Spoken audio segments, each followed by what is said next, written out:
한국은행이 기준금리를 연 3.5%로 5번 연속 동결했습니다. 이 사실상 선택지가 없었다는 분석이 나오고 있습니다. 이 물가는 안정을 되찾았지만 중국의 위기 속에 우리나라 성장에 대한 의구심은 더 커졌습니다. 반면에 가계부채가 다시 큰 폭으로 늘어나기 시작했다는 점, 여기에 미국 연준이 한 차례 정도로 금리 인상을 멈출지도 아직 확실치 않습니다.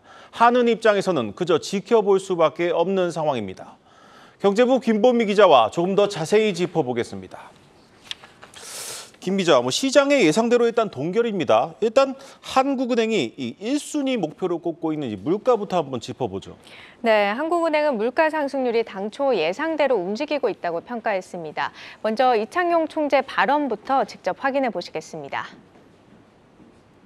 소비자 물가 상승률은 8월부터 다시 높아져 연말까지 3% 내외에서 등락할 것으로 보이는데, 이는 당초 예상했던 흐름이고 금년 중 상승률도 지난 5월 전망치에 부합하는 3.5%로 전망됩니다. 그러니까 비록 이 물가 상승률이 다시 튀어오르기는 하겠지만 이 또한 이미 예상 시나리오에 포함돼 있었던 부분이기 때문에 이 추가 금리 인상보다는 동결을 통한 긴축을 택했다는 설명입니다. 네, 하지만 미국 연준이 예상보다 좀 큰 폭으로 금리를 올린다면 좀 얘기가 달라지지 않겠습니까? 네, 그렇습니다. 이 총재는 오늘 금통위원 6명 전원이 이 최종금리 수준을 3.75%까지 열어놓자라고 했다면서 그 근거 중 하나로 미국 연준을 꼽았습니다. 미국 연준이 금리를 인상한다면 지금으로서는 한 25bp 정도 수준 정도가 될 것으로 예상이 되는데, 만약에 그 이상으로 금리를 올린다거나 혹은 또 미국의 긴축 기조가 예상보다 더 길어질 경우 이 환율 변동성이 더 커질 수 있다라는 겁니다. 현재 한미 금리 격차 그리고 환율 자체는 큰 틀에서 봤을 때 크게 우려할 만한 수준은 아니다라면서도 이 변동성이 확대되는 데 대해서는 좀 경계감을 나타냈는데요. 오늘 원달러 환율은 17원, 전거래 대비 17원 급락한 1,322원에 마감을 했습니다.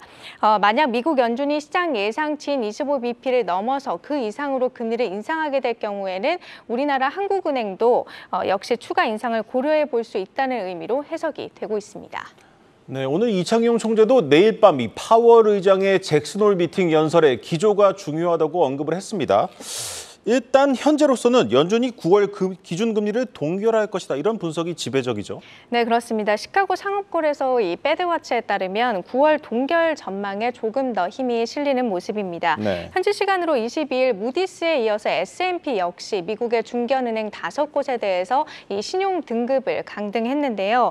이렇듯 미국의 경우에는 연쇄적으로 은행 리스크를 키울 수 있다는 점에서 이 미국의 추가 인상 가능성이 현실화될 이런 가능성은 지극히 낮다라는 게 지금 현재 국내 증권가의 시각입니다. 그럼에도 일각에서는 지금 11월 25bp 추가 인상 가능성이 또 조금씩 올라오고 있기 때문에 이 파월 의장의 발언을 조금 더 유심히 지켜봐야겠습니다. 네, 그런데 중국의 경제 위기 속에 우리 경제의 상저하고 전망이 좀 흔들리고 있습니다. 그런데 한국은행은 오늘 올해 전망치는 그대로 유지하고 오히려 내년 전망치는 낮췄네요. 이건 왜 이런 겁니까? 이 총재는 이 부동산 리스크로 인해서 중국 경제 성장률이 특별히 조정되지는 않았다라고 설명을 했습니다. 그러면서 이 중국 경기 침체 가능성이 커진 것뿐이지 현실화 여부는 조금 더 지켜봐야 된다라고 좀 부연을 했는데요. 네. 하지만 내년 경제 성장률 말씀하셨던 것처럼 2.2%로 조금 낮춰 잡았습니다. 중국 리오프닝 효과를 전제로 내다본 전망치였던 만큼 이 경기 회복 시점이 뒤로 밀리고 있는 부분은 어느 정도 좀 고려했던 것으로 보이는데요. 이 총재는 당초 예상으로는 하반기부터 이 중국의 리오프닝 효과가 본격화되기 시작을 해서 내년이면 안정적인 경기 회복이 가능할 것으로 봤는데, 지금 중국 부동산 시장 흐름을 좀 내다봤을 때 내년에 빠른 회복은 힘들어 보인다고 말했습니다. 네, 지금 시점에서 이 전망을 한다는 게 큰 의미가 없기는 하지만 우리나라와 미국의 금리 인하 시점에 대한 전망은 어떻습니까? 좀 변화가 있습니까?